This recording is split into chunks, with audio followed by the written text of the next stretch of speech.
This is Deepa Yadav. Welcome back to my YouTube channel. आज मैं आप लोग के लिए लेके आई हूँ 15 जून के थर्ड शिफ्ट के सभी क्वेश्चन जो आपके MP1 रक्षक के एग्जाम में पूछे गए हैं, जिससे आपको पता चल पाए कि किस टाइप के क्वेश्चंस आपके एग्जाम में पूछे जा रहे हैं और क्या रहा पेपर का लेवल।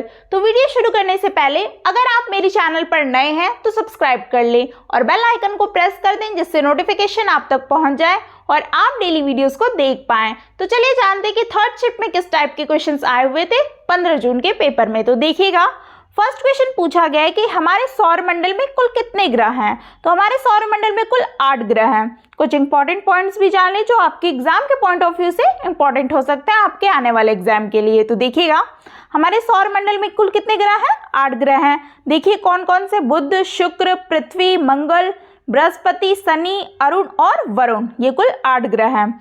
आंतरिक ग्रह भी जान लीजिए और बाहरी ग्रह भी। तो आंतरिक ग्रह में बुध, शुक्र, पृथ्वी और मंगल आते हैं। बाहरी ग्रह में बृहस्पति, शनि, अरुण और वरुण आते हैं। तो इस टाइप के क्वेश्चंस आपके बन सकते हैं, ठीक है, और आए हुए भी हैं, देख लीजिए सौर मंडल से क्वेश्चन। नेक्स्ट क्वेश्चन देख लीजिए, पूछा गया है कि हबीबगंज जो रेलवे स्टेशन का नाम बदल करके क्या रखा गया है। तो ये रानी कमलापति रेलवे स्टेशन, इसका नाम बदल के रख दिया गया है।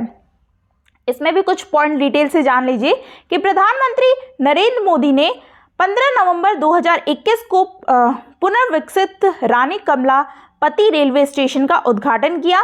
इसका जो नाम था गोंड साम्राज्य के बहादुर और निडर रानी कमलापति के नाम पर क्या है रखा गया, और यह मध्य प्रदेश का पहला विश्व स्तरीय रेलवे स्टेशन है। स्टेशन को आधुनिक विश्व स्तरीय जो सुविधाओं के साथ क्या है हरित भवन के रूप में डिजाइन किया गया है।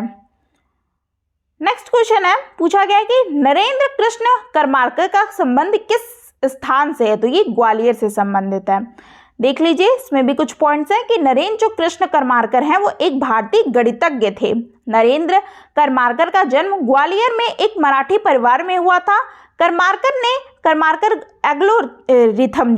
एल्गोरिथम विकसित किया और उन्हें ISI मतलब कि भारतीय सांख्यिकी संस्थान के उच्च उद्भूत शोधकर्ता के रूप में सूचीबद्ध किया गया है, और ये क्वेश्चन रिपीटेड है, ठीक है। नेक्स्ट क्वेश्चन है कि 12वां जो विश्व हिंदी सम्मेलन 2023 किस देश में आयोजित किया गया है। तो वो नाडी फिजी में किया गया है।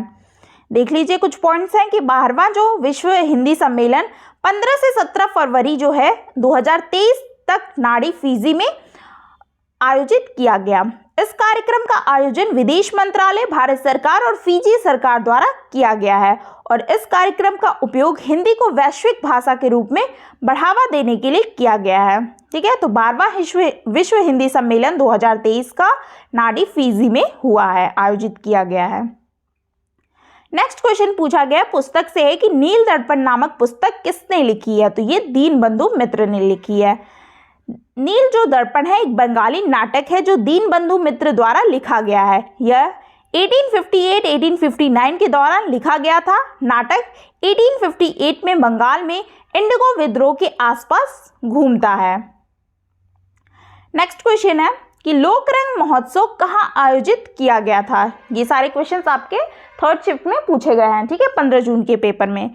तो ये भोपाल में आयोजित किया गया है। देख लीजिए कुछ पॉइंट्स जो डिटेल से मैं बता दूं कि मध्य प्रदेश का जो लोकरंग महोत्सव जो प्रत्येक वर्ष 26 जनवरी को गणतंत्र दिवस पर शुरू होता है, और लोकरंग भोपाल का 5 दिवसीय क्या है त्योहार है। और मध्य प्रदेश आदिवासी लोक कला अकादमी पिछले 20 वर्षों से रविंद्र भवन के ओपन एयर ऑडिटोरियम में इस सांस्कृतिक महोत्सव का आयोजन कर रही है।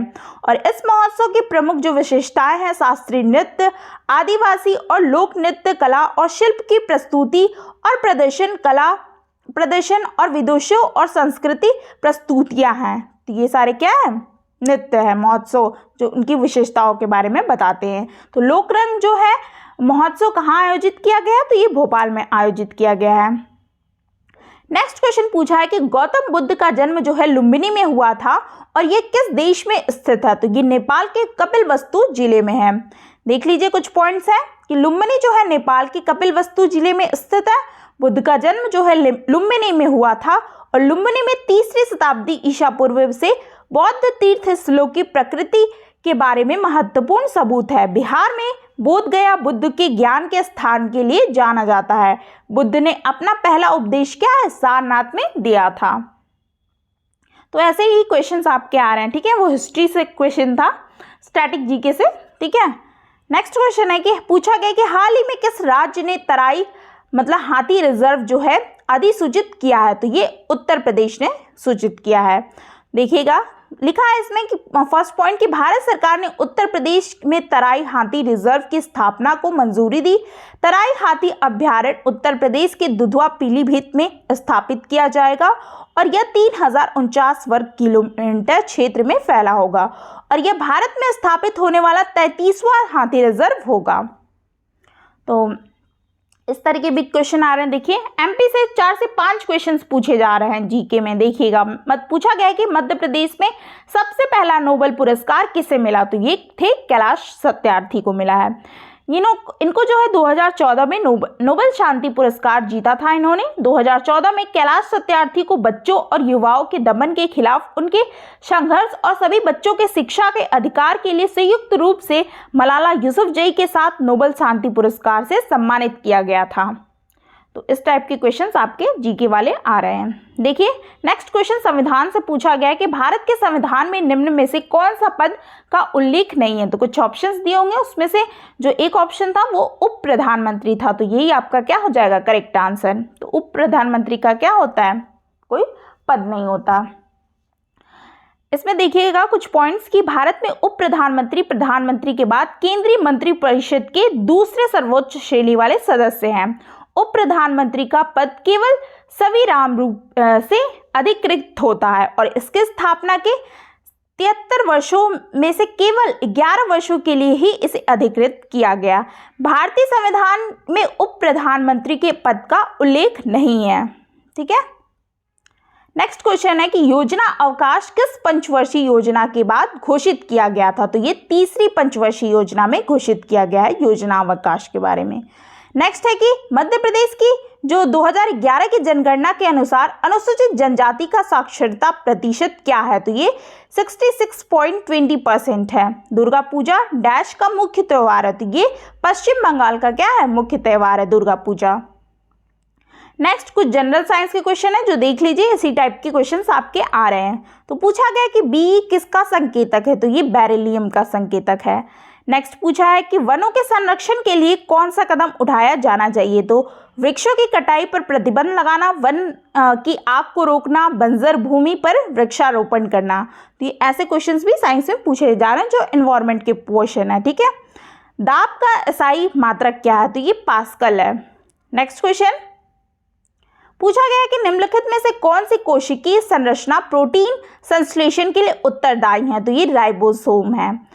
बल का एसआई मात्रक क्या है? तो ये न्यूटन है। जर्मेनियम का परमाणु क्रमांक क्या है? तो ये 32 है, ठीक है।